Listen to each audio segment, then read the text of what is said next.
Welcome to Keith Knight, Don't Tread on Anyone in the Libertarian Institute. Joining me is Kyle Anzalone, the news editor of the Libertarian Institute and the assistant editor of antiwar.com. We're going to be discussing the book Enough Already, Time to End the War on Terrorism, a collection of historical events going back to 1953 with U.S. military intervention. The book was written by Scott Horton, and the audiobook has just come out. Links will be in the description below. Kyle Anzalone, thank you for coming on to review this book with me. Yeah, no problem. Very happy to be on and to talk about this book that, of course, maybe, obviously it's Scott Horton's book and everything like that. But this book, means like a lot to me because I've been, a Scott Horton listener for so long, to the Scott Horton show. And now I work with Scott both at the Institute and antiwar.com. And so seeing Scott put together this book is just amazing because it's so concise. And I mean, it's not everything that gets discussed on the Scott Horton show. He didn't put the China and Russia stuff in there in under 300 pages or whatever this is. I guess it's just at 300 pages. But it's such a fantastic book. And so I'm really happy to be on talking with you today about it because I think it does make a lot of these wars and what I talk about on my show and what we're constantly working on antiwar.com accessible to a lot more people if they read this book. So I want to give you total free reign on the big six U.S. military interventions since 9/11, since this explicit start of the war on terror. What is the most important thing people need to know about U.S. military intervention in Afghanistan? Yeah, so I guess the first thing I just want to take a second to say is that the first, 50 pages of this book are Scott explaining like the lead up to Afghanistan. And these are all things that happened from before when I was born. And so it's different to learn about because it's just like a history book to me, you know what I mean? But it's absolutely fantastic. And there's so much important stuff in there that really will so if anything doesn't sound super familiar or something, go back and read that because Scott has so many important details of what happened in there. But just starting off with Afghanistan, which of course is, the first in the global war on terror and everything like that. I think the most important thing that Scott writes about, and of course he has the whole book Fool's Errand that's behind me and everything, but allowing Osama bin Laden, or maybe we have to qualify that a little bit, but Osama bin Laden was able to escape Afghanistan to Pakistan when the Americans knew where he was. And there were calls, and Scott highlights this and explains all the calls and efforts made by different U.S. military commanders and things like that to actually take out the core group of Al-Qaeda that was attempting to escape from Afghanistan to Pakistan, and they were able to do so because the Americans were far more concerned about fighting the Taliban than they were about actually, killing Osama bin Laden. And so it's such a perfect example of essentially what happens throughout the entire war on terror. They constantly don't get distracted with the big prize. The Taliban are no threat to the United States. Iran is no threat to the United States. And yet, we highlight and focus our war efforts on these people. Saddam Hussein, another example of that. And, at the expense of allowing the actual few people in the world who really want to do damage to America, like the Osama bin Ladens out there, to escape and run rampant. And so, to me, that's the biggest thing. Because when I was growing up as a kid, Keith, I remember all this B-roll footage we would see on TV every night on the news of these rockets slamming into these mountainsides in Afghanistan, and them explaining how we're doing everything we can to bring the man who perpetrated 9/11 to justice. And it just wasn't true. The entire war on terror narrative wasn't true. Everything they told us wasn't true. They could have gotten Osama bin Laden had they dedicated all their resources to getting Osama bin Laden. And then the other part of that, of course, is the Taliban were willing to hand over Osama bin Laden to any third country. They didn't even have to fight a war in Afghanistan to hold the man who, was most responsible for 9/11 accountable, right? We could have just had the Taliban turn over Osama bin Laden to what, any third country? So what, you're going to give him to the UAE or Qatar where there's major U.S. military bases, and they're going to not give him to the United States? Come on. You know what? Or they say third country, that could even be a NATO member state.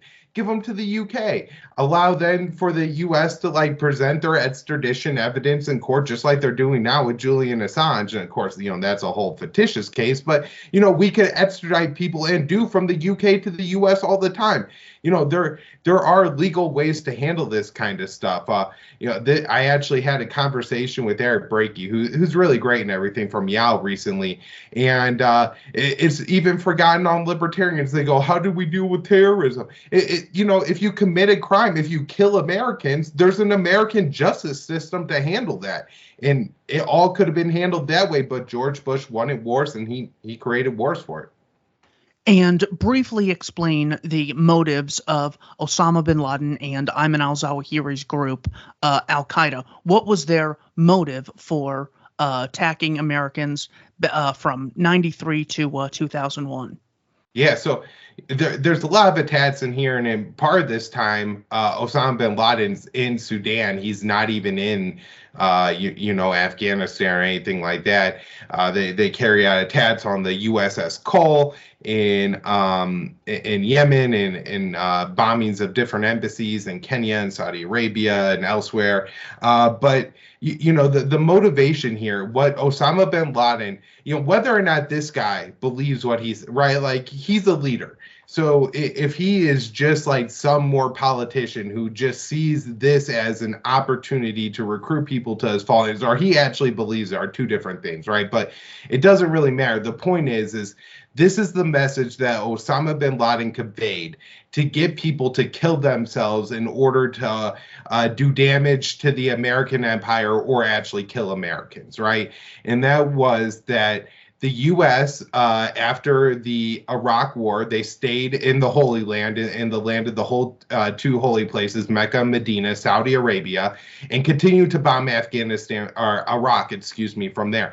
But not only after, you know, through the 1990s and the Clinton presidency, not only were we bombing Iraq and destroying the country's infrastructure, we also had a starvation sanctions campaign against that country. And so while the 500,000 number that's so frequently cited is inflated, there were hundreds of thousands, like 200,000 to 300,000 Iraqi children who end up dead in the 1990s because of what America did to that country. And then they were, you know, bombing from Saudi Arabia, which is just, you know, adding insult to injury when that happens. And so these kind of things start to radicalize people and start to, you know, want them to wage a war against America. Also, the occupation and the U.S. support for Israel of the Palestinian people is a major factor here.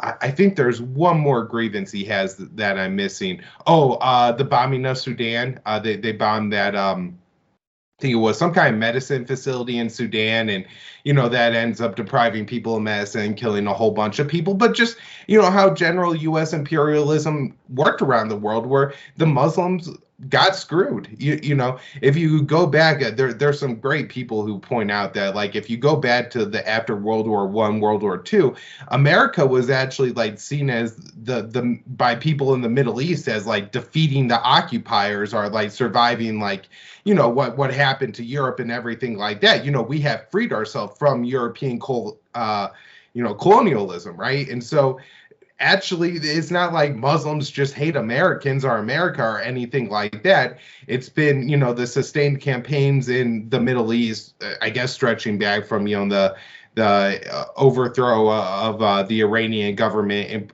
installing the Shah, and then everything that happened to Iran after too. But just, you know, U.S. meddling in the Middle East has allowed Osama bin Laden to drive so many people to his cause. And, you know, it made sense, as we've seen since, right? It's, you know, it's not like we've been involved in the Middle East, Keith, for the past, 30 years or so, and the number of terrorist groups has dwindled. It's absolutely exploded. And so what does that tell you? American intervention causes terrorism. And so, yeah, during the, like, as Scott explains in the first chapter of his book, it's like 50 pages, but he's explained all the little things that America is doing to kill Muslims, throughout the Middle East, and how this eventually, allows Osama bin Laden to gather enough of a following to, pull off a very lucky shot and carry out 9/11. What is the most important information people need to know about U.S. military intervention in Iraq? Oh man, I mean, there's so much here, and of course, for me, the biggest part, of course, is the lies they told us to get us into that war, because I believed them all. I was terrified as a kid. 9/11 happened, and they said that you don't know what's gonna be next. It's gonna be a Super Bowl or a football game, or people. This was stupid, but like I grew up in St. Louis, and like I was in like what, fourth or fifth grade, and kids in my class were like, they're gonna blow up the St. Louis Arch. And so, like, I was terrified. And then George Bush was saying things like, we can't allow the smoking gun to be a mushroom cloud. And Osama bin Laden and Saddam Hussein were going to team up to set off a nuclear bomb or a dirty bomb in the United States. And so, for me, that's really like the most important thing, is just debunking all those lies that, there was never any connection between Saddam Hussein and Osama bin Laden. The only thing they were able to turn up is evidence that they knew was false, that they tortured out of people. But I guess looking back at one of the things that doesn't get a lot of attention, Keith, that I did want to take a second to highlight on that I think is extremely important, is the prison camps that the United States ran in Iraq, and the effects that had down the line, right? And so these places like Camp Bucca and the more popularly known Abu Ghraib, the picture of the guy standing there and like kind of with his arms spread out, as a hood over his head, and like a schmuck, like kind of a dress looking thing, like it's all raggedy and dirty and stuff. The pictures of the men piled on top of each other. That is what the U.S. did to Iraqi Sunni men after they, moved in and took over the country. And then we're somehow confused as to why, these are the people that when, they end up getting released from the prison because, the U.S. can't prove they're guilty of any crimes. A lot of them were innocent when they ended up in there, but they end up as American-hating radicals after, and all join up the Islamic State and create all the blowback that, and we'll talk about Syria a little bit, so we could get into that, the blowback then, but just how essentially all these American prisons throughout the Middle East and everything are jihadi like universities and networking facilities, right? Like you get everybody together, you abuse the hell out of them, and they all start to hate the Americans that are abusing them together, and then they all become radical violent terror. Not all of them, but some of them become radical violent terrorists. It's not hard that these are predictable consequences. ISIS leader al-Baghdadi was in Camp Bucca, at least, maybe Abu Ghraib as well. The suicide bomber that killed 100-something people, or at least, set out the suicide bombing leading to an event that killed over 100 people at the Abbey Gate in Kabul this past August, was somebody who was, I guess, involved in terrorism in India. And then somehow the U.S. and the CIA arrest him and bring him to Afghanistan and shrug, we don't know how he got involved with the ISIS-K group in Afghanistan, but I'm guessing it was him being in that prison. So when he got out, he went and, carried out this suicide bombing that killed 13 Americans, right? Like, these things are like obvious. That's like if you just round up people and throw them all in camps together, and maybe there are actually some radicals in there, it's going to like exacerbate the terrorist problem. And so these torture prisons and camps that they ran in Iraq are just huge problems that are continuing. So we have the fake justification of 9/11 being a reason to go into Iraq. We know this because Project for a New American Century, as early as 1998, had written a letter to Bill Clinton about the need for regime change. That basically this guy, he's got nukes, he's got these chemical weapons, he's never going to give them up. We have to have sanctions, and the sanctions we have aren't working, so I think we have to move to the next step. We have the fake Iraqi intelligence meeting with Muhammad Atta in Prague that still never happened. Just like the Paul Manafort, Julian Assange meeting. That they are just so brazen in these lies that they thought they could get away with those. And then there was, I think it was Nigerian uranium that George Bush said, we know we have intelligence assets that have confirmed Saddam is getting yellow cake uranium from Niger. And then Joe Wilson writes in the New York Times, to their credit, what I didn't find in Africa. And he refutes the whole thing. What is the likelihood that, you would have caught that random anonymous piece of information, that someone would have heard it, thought it was about them, got it published in the New York Times? I mean, the things that they must get away with are just incredible. What were some other lies besides Prague, Nigerian uranium? Was there a specific WMD lie, or was it just hinted around? I remember that, like, one of the things that I remember from as being a kid at the time was aluminum tubes, because I knew what aluminum was. Like yellow cake uranium, what was that, right? But aluminum tubes, I remember they always just talk about all these aluminum tubes, and they made it sound like so scary, like he was going to put some crazy chemicals in these aluminum tubes and use them to kill America. And how those aluminum tubes would ever have gone from Iraq to the United States was, like things that I had no ability to question at the time because I was so young. But yeah, that lie terrified me, and of course there was nothing to it. The chemical weapons one was another one that was big, right? Saddam is working on chemical weapons. Saddam is working on chemical weapons. I want to bring this up because in, I want to say 2012 or 2013, I was listening to Rush Limbaugh, and he goes, and we just had a report that they found chemical weapons in Iraq. I was right all along. And so I went home and I looked it up, and you know what? It turned out that story actually debunked what Rush Limbaugh, the whole chemical weapons narrative, because what they were saying is that the chemical weapons that existed in Iraq were held and stored by the UN. Saddam Hussein didn't have access to them, never used them or anything. He gave up those chemical weapons. The only reason they were still in Iraq is, for people who know things about chemical weapons, like once they sit around for a while, they could be really difficult to use, especially if especially if the containers they're in are becoming maybe questionably stable, or I don't know, seal worthy. I have no idea what the word would be. But anyway, there's a lot of reasons that you wouldn't want to move chemical weapons that have been sitting in a warehouse for years and years and years. And so rather than doing that, you just leave them in place until they eventually over time become, less potent or lose their potency entirely. And things and that's what they were going to do. And so, yeah, you had 10 years after the war, Rush Limbaugh going, I was right all along, when actually that story was debunking the chemical weapons. And so it's just amazing how many lies they told and how many lies they'll continue to tell, even if those lies actually, are stories about them being wrong, but, they'll stretch the truth and make it up. Most important information about the Syrian conflict? Oh man, this is a hard one, because Syria is one of these wars where Iraq and Afghanistan, again, I was a kid where this one, there's so many things that have driven me crazy about this war. But I guess the Kurdish issue versus the mythical moderates, and this is who the U.S. is backing in Syria.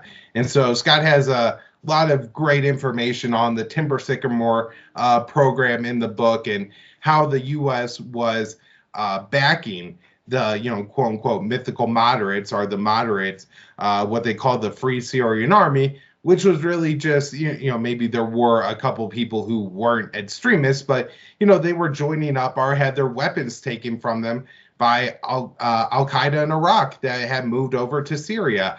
The group led by al-Jawlani, who was the follower of Zawahiri, right? These are hardcore jihadists that the U.S. was backing in Syria.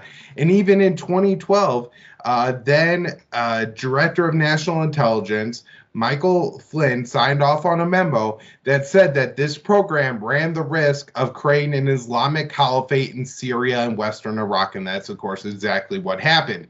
And so, the U.S. carries out this massive multi-billion-dollar program years and years and years until 2017 when Trump finally shuts it off. Of course, this is run by the ogre John Brennan, who spent the first few years of his time, he was involved in the Bush torture program, ends up being, I call him Obama's ogre because he kept him in the basement running the drone program, picking drone targets for the first few years in the administration, then becomes CIA director and runs this Timber Sycamore program, army and backing all these jihadists in Syria. We'll talk about Libya later, but a lot of these jihadists and the weapons that the jihadists got come from Libya. A lot of them are veterans of the Iraq War who fought against the United States, killed Americans in the Iraq War, right? These are the people that the United States is now arming and backing in Syria, all because, the slogan Assad must go. So, of course, this blows up into the Islamic State. And now we have another idea. We're going to start arming and backing the Syrian Kurds. And so, especially around I think 2014 and 2015, 2016, there's a lot of stories about how the Pentagon-backed Kurds are fighting against the CIA-backed jihadists and these crazy kind of things. And so then it got so bad. There's this area in northern Syria, kind of along the border with Turkey, 20 or 30 miles into Syria. And there's two towns. One's Al-Bab and the other one is Manbij. And I can't remember exactly which side controlled which, but the U.S. Army Rangers and Special Forces were driving their Humvees with big American flags. So they put, giant poles with giant American flags on the back and would drive between these two towns where on one side there's American CIA-backed jihadists and on the other side Pentagon-backed Syrian Kurds, which, everybody likes to pretend like the Syrian Kurds are like the, Westerners of the Middle East. It's just not true. They had their own problems, carry out war crimes. They're, and then, right now, conscripting 15-year-old girls to go fight the Islamic State for them. So, yeah, these people aren't like Democrats or anything like that, right? But, we're having to drive American forces between the two sides. And apparently those Humvees were coming under fire and everything like that because the American bad sides in Syria hated each other so much. And, this isn't, I guess, the most important part of the whole Syrian war. We could talk about the chemical weapons attacks and the false flags there and Trump bombing Assad, the OPCW and the American influence. But just, I guess, as far as the Syrian war goes, the part that I just can't help but talk about is how the Americans have no sensible policy whatsoever. If it's Iraq, we back the Shia militias. If it's Syria, we bomb the Shia militias, even though the Shia militias were fighting the Islamic State on both sides of the Iraq and Syria border, which the Islamic State erased. And so it made no sense. We're backing the Kurds, but they're fighting the Sunnis that we're also backing. We're backing the Kurds, but our NATO ally Turkey is bombing them. The whole thing is absolutely insane and makes absolutely no sense. And it's all was initially started on the policy that we have to remove Assad from power because he's some kind of bad guy. But really, Obama revealed the truth in his interview with Jeffrey Goldberg when he said it's about taking Iran down a peg, right? It was never really about Assad. It was about removing Iran's ally in Syria, which happened to be Assad. But the result of this war, look, when Assad's back was against the wall and ISIS was advancing on Damascus where they were going to carry out a genocide against the Alawites and the ethnic minorities of Syria, yeah, the Syrians called on Assad, on the Iranians, and the Iranians organized Shia militias and helped to, along with the Russians, turn back the advance of the Islamic State in Syria. And so, what result did that have? Iran has far more power and influence in the Middle East, particularly Iraq and Syria, than they ever had before, because these were the people that turned back the Islamic State. It's going to, I'm sure, be like a World War II Germany narrative where in the United States, we defeated the Nazis, but everybody, else in the world knows the truth that the Soviets did the bulk of the work, right? We're going to pretend like it was us that, it was the Americans that defeated the Islamic State, but really it was Assad and Iran and Russia. Was Soleimani someone who played an important factor in fighting against the Islamic State? Yeah, absolutely. And that's where, like, I think Soleimani was popular in Iran previously, but became largely popular in the Middle East. And, on the second anniversary of his assassination, just a couple weeks ago, there were attacks against American forces in Syria, Iraq. The Houthis stole a UAE boat off the coast of Yemen. Because Soleimani was such an important figure in resisting what the Americans were trying to do in the Middle East, including leading to the rise of ISIS, and feeling like that ISIS was the lesser of two evils versus Assad. And at times, even if ISIS was crossing open desert, if they were moving towards Assad's positions, we had the opportunity to bomb them. We didn't, because we wanted ISIS to do more damage to Assad and all that. And so, yeah, Soleimani was very important in organizing the resistance to ISIS, particularly on the ground from the Shia militias. And so if you're an Alawite, a Druze, Shia that lives in the Middle East, I'm sure you feel somewhat grateful to Soleimani, because had the other side won this war, you would be dead or displaced from your home. Like, why? Like, I've talked to special operations forces who are on the ground in Syria. The things that they told me that ISIS did to people who are refused to convert. I mean, we see some of the videos that they showed online and all that. They're absolutely horrific. But some of the things they did to people who refused just to convert, right? Like, you're the wrong kind of Muslim for the Islamic State, and so you're gonna die. Is kind of the situation, right? And so the fact that Soleimani and the Iranians turned them back is absolutely huge. I will mention that on the Iraqi side, it wasn't just Soleimani. There's another guy, al-Mohandes, who was also assassinated along with Soleimani, and his death is also very significant for the Shia militias in Iraq. One more thing on the cruelty of the Islamic State, and I think this ties into the things I was saying with the prisons and that the U.S. was running in Iraq earlier. One of the things that the Islamic State really did is they replicated what the United States did to people, dressing them in orange jumpsuits, putting them in stress positions, and I don't know about waterboarding, but different things that the Americans did to torture people in Guantanamo Bay and black sites around the world. The Islamic State did that to their Western captives, while they held territory. So, like, James Foley and all those people, suffered that way in part because of what Dick Cheney and George Bush did to other innocent Muslims. And any other information you have on either of the very flimsy evidence-based chemical attacks, one under Biden and one under Trump, if I remember correctly. One under Obama, Biden. two under Trump.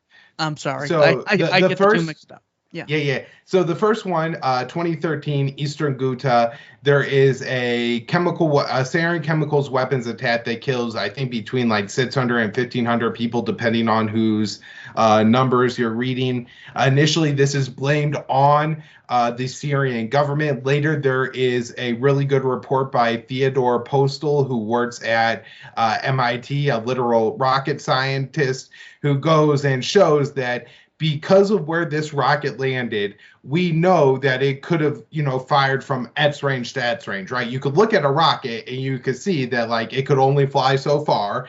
And so then you could draw like a circle and say, like, well, it was fired from inside this range. And it turns out all that range was territory held by the Syrian opposition. And so it's very clear that Assad did not carry out that attack. Now, that attack did have important consequences because, even though we know that Theodore Postel debunked it, it took a long time to happen. And it's not accepted in the mainstream media, really. If you're on CNN, you could say Assad carried out chemical weapons attacks in Eastern Ghouta, and nobody's going to question it, right? So Obama had drawn a red line, whatever the hell that means, on chemical weapons, saying that, well, if Assad uses chemical weapons, I'm going to do something about it. And so this happened, and everybody was saying, oh, Obama, you got to do something because Assad used chemical weapons, even though that wasn't true. Obama was living in a reality that it was true. And so Putin helped negotiate a deal with Assad to take and destroy all of Syria's chemical weapons. And, Will Porter, the co-host of my show, a great dude, like one of my best friends, Will Porter, has done an excellent job, reading all the OPCW reports, including the ones in Arabic, contacting the OPCW, and essentially ensuring that the OPCW was comfortable that there were no chemical weapons in Syria, and that there were a couple sites where I guess they left a few things, but it was more a result of it, just because conflict was going on. You don't want to move chemical weapons through Damascus if there's a possibility that like a mortar could hit the truck, right? And so these kind of, I guess, were some of the decisions going on. In fact, Trump bombed one of the sites that the OPCW had said that, they hadn't fully cleared or something like that. But anyways, as Ray McGovern always says, Putin essentially pulled Obama's chestnuts out of the fire here, because Obama was in a position where he essentially had put his back against the wall, saying that he would go to war with Assad, but nobody wanted to do that in the United States. And so by Putin orchestrating this deal, it got the chemical weapons out of Syria. Now then, this next one, Khan Sheikh Kun, is in 2017, and there was a little concrete building in Khan Sheikh Kun, Syria, that was hit with a Syrian airstrike that the Russians notified the Americans of before the airstrike was carried out.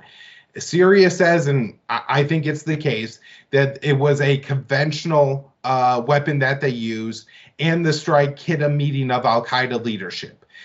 What happened afterwards is underneath so one of the ways that al-Qaeda, when they have territory, they control the population, is they control all the vital resources. And in a war zone, that's not just food. It's food, it's medicine, it's cleaning supplies, so bleach, pneumonia, it's fertilizer, and some of it is phosphorus base, it's weapons, explosives, and all of that. So when the strike hits the building, apparently all that is in the basement.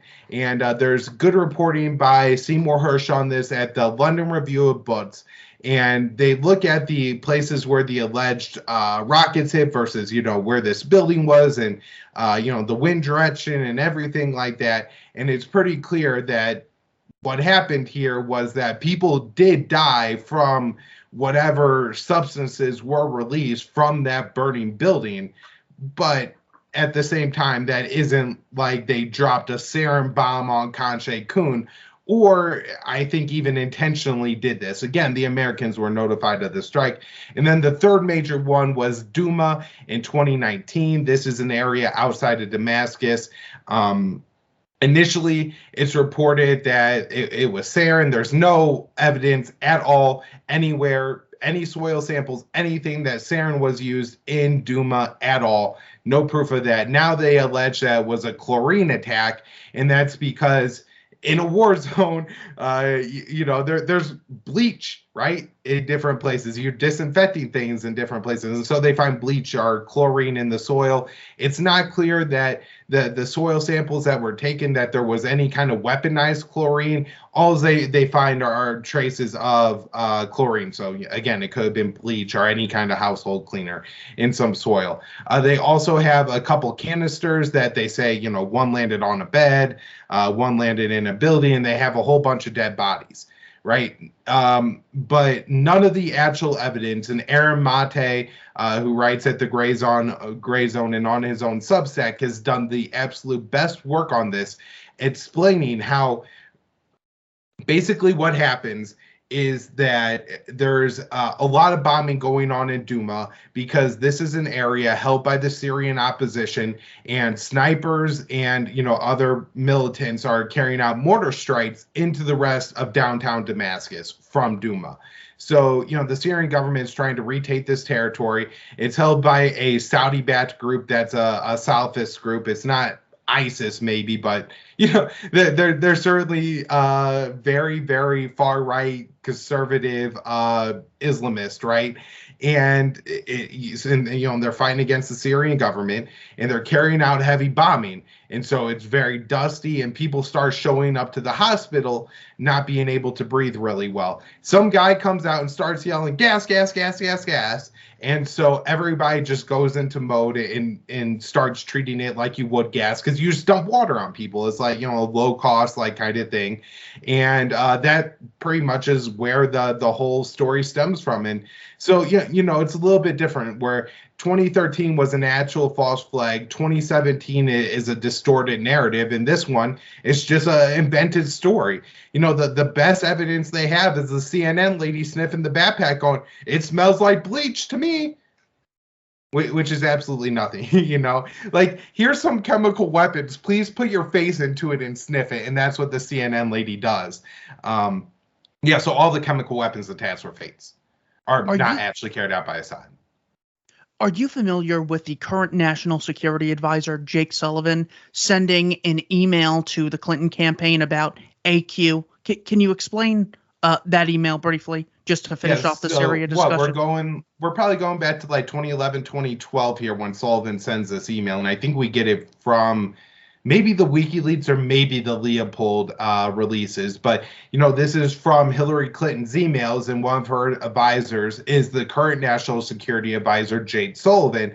And he says, AQ is on our side in this one, boss, referring to the Syrian war. And in fact, afterwards, Hillary Clinton gives an interview where she talks about the fact that, it's really hard to back aside in Syria because Al-Qaeda is fighting against Assad, and do we want to take Al-Qaeda's side in this fight?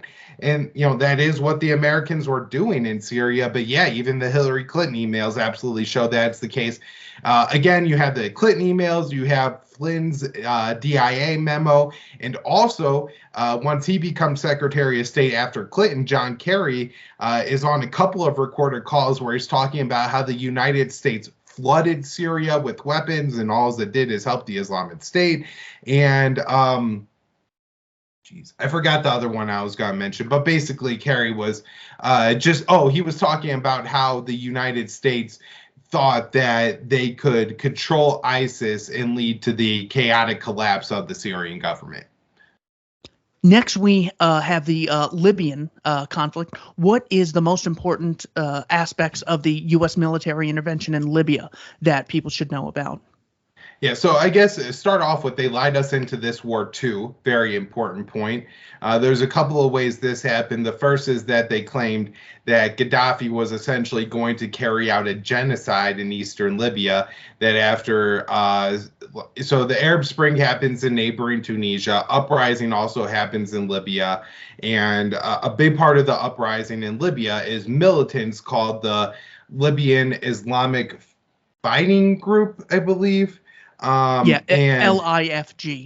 Okay, great. Cool. I almost mixed it up with Tigray, the Tigray People's Liberation Front. So anyways, yeah. So yeah, and these are basically the Al-Qaeda guys in Libya, and some of them veterans from Iraq War II who fought against the Americans there and everything, right? And so they take some control of a couple cities, including Benghazi and everything like that. So Gaddafi puts his army together, and they go off and they start, taking back the territory from the jihadists. And so I think the Americans were saying things like Gaddafi was going to go in and kill every man, woman, and child, which he took that territory, and that didn't happen. Now, I mean, he's an African dictator, and it's war. Like, people die. It's not. I'm not trying to make excuses for it or anything like that, but at the same time, it's not like the Americans would say, we committed a genocide in Fallujah any of the times that we, cleared that place of militants. And so I think there's a lot of room between what the Americans say happened, what actually happened, which was Gaddafi taking it back. Civilians died, of course, but they also claim things like the Americans were, or the Gaddafi was giving his army Viagra so they could rape more, and it's the old level of babies on bayonets, level of like stupid evil war propaganda that they were carrying out. There's plenty of reason to believe that the war didn't need to happen. Yeah, Gaddafi would have taken back from Benghazi from the militants. I'm sure civilians would have died in that, but I mean, Libya has been a nightmare after, and predictably so. A couple things from, I guess, before the U.S. starts bombing, there's debate around it in the United States. One of the reasons people are saying, don't do it, please, for the love of God, don't do it, is that Libya is kind of a fictitious country. It's a massive state on the Mediterranean, but it stretches well into, the desert there, and the aquifers are in the south, and it takes a kind of careful balancing maneuver to make Libya one somewhat stable country. There's a big divide between the east and the west, and this has absolutely been proven in the 10 years since Gaddafi has been removed from power, because there's still several governments. You can't even say two. There's several different governments and power factions and everything like that, including one of the people that was supposed to run for president in the Libyan elections that were supposed to be last month and got canceled was this man Saif al-Islam, who is the son of Muammar Gaddafi and was, I think, likely to be the successor should Gaddafi have remained in power. But he was even willing to essentially depose his father and essentially just take over the throne, his father's throne in Tripoli, and allow that to be the situation and to just move on from Gaddafi and everything like that. And unfortunately, the U.S. decided that it was better to bomb Gaddafi out of power than to actually, try to allow Libya to have its own transition. Libya was supposed to be a very big win for the Obama Hods, Hillary Clinton, Anne-Marie Slaughter, and I think Michelle Flournoy was on that one, Sam Power. All these people really want this war. Now, of course, it turned into the absolute humanitarian catastrophe that was predictable. And we also have information here from Hillary Clinton's emails. This from Sidney Blumenthal to Hillary Clinton, explaining that there was going to likely be genocides against the black population of Libya. It's a split country. There's a lot of Arabs there. The Libyan Islamic Fighting Group, obviously, that's Islamic. Those are Arabs. And so there's a village or a town called Torrega in Libya, 30,000 people. It's made up of Tuaregs, an ethnic minority that Gaddafi imported into Libya to migrant work and work in his security forces and everything like that. No longer exists. They're all either dead or chased off to Mali, where another war broke out because of this war, which we probably won't have time to talk about today, but is very significant. But anyways, yeah. So there is, I guess, really no state in Libya without Muammar Gaddafi, right? And that's absolutely been proven true. And we're warning about genocide, and that actually not like full genocide of the Libyan population, but of some targeted ethnic minorities in Libya. Yeah, they were absolutely completely removed from the country because of the U.S. intervention. So, yeah, well, I don't know if you got anything else on Libya you want to ask.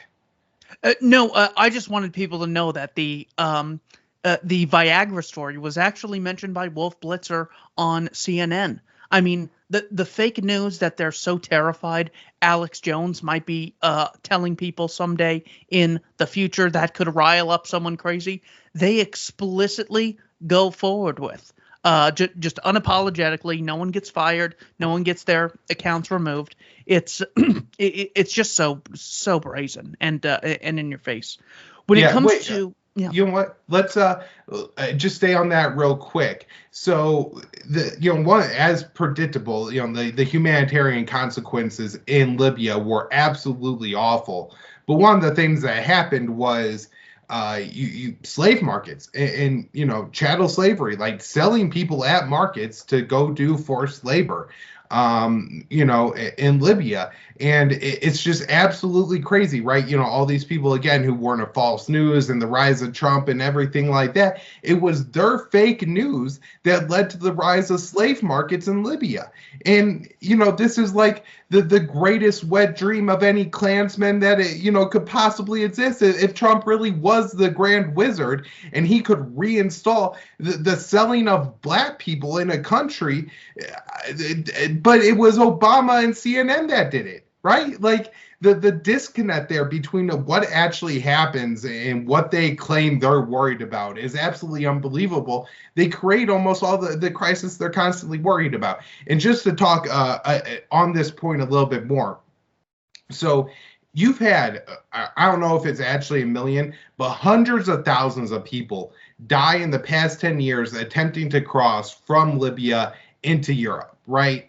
And so you have the Democrats in the United States who are constantly crying about immigration and how cruel the Republicans are because they won't let people in and all this, right? And yet they just let hundreds of thousands of people drown in the Mediterranean Sea because of their own war in Libya. And so I don't know if anybody was actually predicting that there would be slave markets in Libya after Obama's war there, but people were predicting that there would be a major refugee crisis. And as Ramsey Baroud points out, he's a writer and we reprint his work at antiwar.com. He has one of the best articles I have read in 2021 was Ramsey's. And he points out that Afghans drowning throughout the entire Obama administration, trying to cross from Libya into Europe.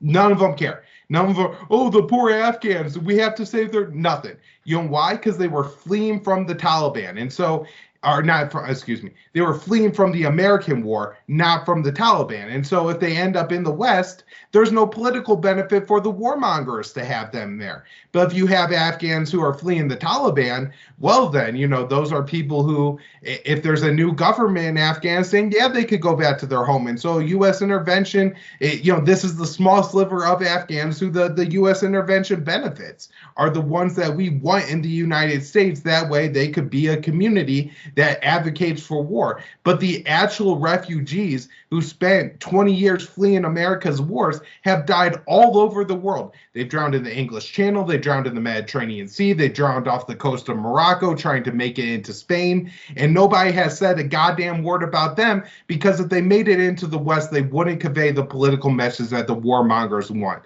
And it really pisses me off. Most important information about the U.S. military intervention in Yemen. So this is one of the wars I'm most passionate about, Keith, and it's because of Scott and listening to his show that I knew how bad Yemen was going to be before it got as bad as it is now. And so I don't know. It's hard for me to pick like a most important thing. But Scott really highlights and always hones in on the fact that, so what happened in Yemen, like go back to 2011, you had Ali Abdullah Saleh, who had been the ruler of Yemen since 1990. It has major protests rise up against him during the Arab Spring assassination attempt. He has to leave the country to get medical care. So he's effectively deposed. The U.S. organizes a one-man election. Hillary Clinton put together a one-man election, called it an election, and put Saleh's number two, Hadi, into power. Now, Yemen's a very complicated country, and I don't think Hadi ever had a whole lot of actual authority in Yemen as far as where his political faction is from and all of that. But he does get a 2-year mandate and basically takes that 2-year mandate and goes and pits a fight with this group in the north called the Houthis. The Houthis, feel more than capable of taking on the less powerful Hadi central government and actually win the war and take over the capital city of Sana'a. They didn't start the war, the central government did, but they won it. They also, after Saleh recovered from his assassination attempt and returns to Yemen, he joins up with the Houthis. And so, Yemen's not the United States, right? When Joe Biden became president on January 20th, 2021, the military is instantly, he's the commander in chief, right? You know, the Florida division doesn't go off with Trump. Well, you know, that happens in Yemen, where a good chunk of the army goes and rallies to Salah's side because, you know, they don't care about Hillary Clinton's one-man election. Like, you know, Salah's their leader. And so, yeah, the Houthis take over the country. And what does the United States do right after the Houthis take over? They start working with the Houthis to target AQAP in Yemen. And this is reported in the Wall Street Journal and I believe the New York Times. And in both cases, it's very clear. And there's an article in Foreign Policy about Lloyd Austin, the current Secretary of Defense, who was actually, and we'll talk about this, like so upset with the U.S. switching sides away from the Houthis that he almost wrote a letter to Obama about it. But anyways, it's very clear that the U.S. was more than willing to work with the Houthis. But then the Houthis take more and more territory, more and more power, and the Saudis get uncomfortable. And they have a new new defense minister named Mohammed bin Salman, who is now the crown prince and de facto ruler of Saudi Arabia. But he sees a real opportunity in 2015 to launch what he thinks will be a very easy war to remove the Houthis from power and reinstall Hadi to control in Yemen. And it just doesn't happen. And so when the Saudis decide that they're going to wage a war against the Houthis, the Americans instantly switch sides in the war. They no longer back the Houthis. They start backing the Saudi attacks against the Houthis.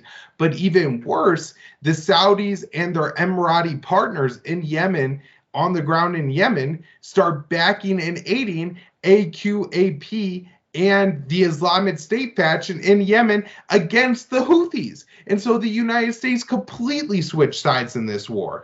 And it's just absolutely unbelievable that, you know, like essentially all the wars that happened in the post-Obama years, that, you know, they flipped from the Americans fighting against the terrorists to fighting for the terrorists, right?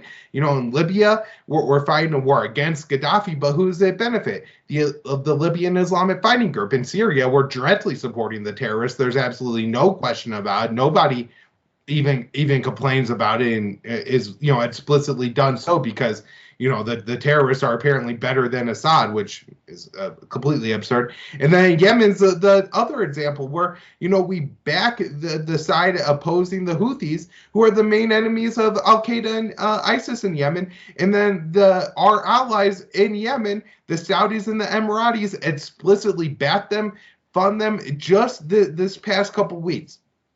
There's a couple areas in central Yemen. One is the Marib province, the other one is the Shabwa province.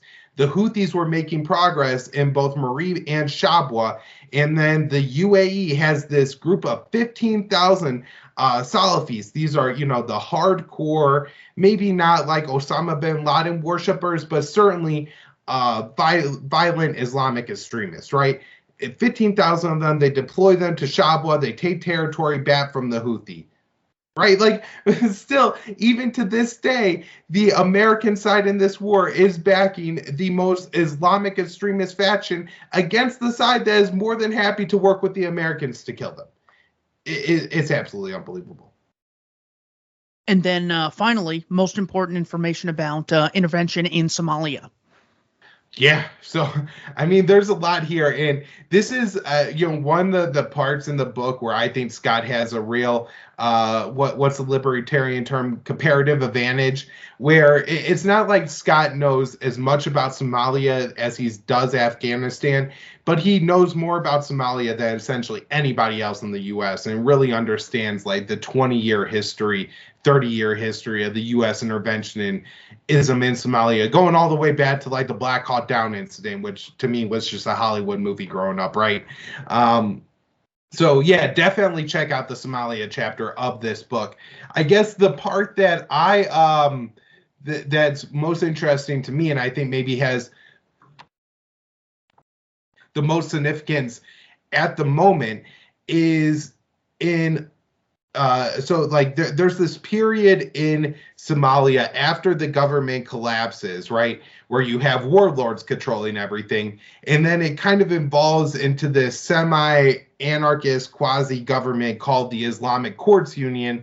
It's a group of 13 Islamic groups in Somalia that essentially set up some kind of system to allow some kind of like justice to happen, right? Like there's some kind of court system now. Is it probably the greatest, like most liberal just system in the world? No, but if there is a standard of justice where like if somebody comes and steals 3 of your sheep, like you have somewhere to go to get some kind of restitution that is going to create a more civil society than if your only option is essentially to go like try to steal your sheep back or like, you know, kidnap your neighbor's kid and hold them at ransom, right? Like, you know, these are kind of the two situations. And so the Islamic Courts Union was bringing some stability, some progress, some recovery to Somalia. And then the United States backed an Ethiopian invasion of Somalia. And at the time, the group in control of Ethiopia was the Tigrayans. And now they're a part of the TPLF, the Tigrayan People's Liberation Front, which is at war with the Ethiopian government right now. And I think that the U.S. has been pretty favorable and pushed the narrative of the Tigrayans quite a bit throughout that conflict, and in part because, you know, the TPLF is like a proxy force of the U.S., where, you know, if we have a sock puppet in charge in Ethiopia, which is the second most populous African country, massive military. Right now, they got a bunch of drones and everything like that. But, you know, back when the U.S. was backing them, they had advanced military equipment too. Then this could be deployed to the region to squash different groups, and Americans won't care, right? Like if the Ethiopians invade and are killing the Somalis, Keith, what chance do you think I have of convincing any kind of normie to listen to anything I have to say about that? If it's the Americans dropping bombs on Somalia, if American soldiers are dying in Somalia, then Americans will definitely care. And so, the U.S. has used the TPLF as a proxy force in Somalia in the past and quashed the one real effort in the past couple decades that Somalia had towards establishing a more functioning society that, you know, actually exists. Now, one other thing I want to mention, and I don't think this is in Scott's book. I didn't have a chance to re-skim through the Somali part, but the last edit of the book I read before Scott published the final copy didn't have this in there. In 2016, the U.S. actually tried to wage a counterinsurgency effort, a new counterinsurgency effort in Somalia, and they tried to take over this town Barari from the Al-Shabaab, which after the Ethiopian intervention in Somalia, they crushed the Islamic Courts Union, and only one group of the Islamic Courts Union survived, and that was Al-Shabaab, which has become, the violent group. They publicly swear allegiance to Al-Qaeda, although I think it's kind of a misnomer to say like this is an Al-Qaeda linked group, as if they're going to like carry out an attack against the West or something like that. You know, they'll target U.S. military personnel in neighboring Kenya, but they're not crossing the Atlantic. Right. So anyways, the U.S. tries to wage this counterinsurgency against Al-Shabaab. And in doing so, they partner with different branches of the Somali special forces and everything like that. The Somali special forces, for whatever reason, showed up to a town and executed 10 civilians. The next week, somebody from that town drove a massive, like multi-thousand pound bomb, attempted to get into the area of Somalia that is like the Baghdad green zone where like the international embassies and all that are, was unable to do so. But along that road is where all the refugees and displaced people in Somalia were living.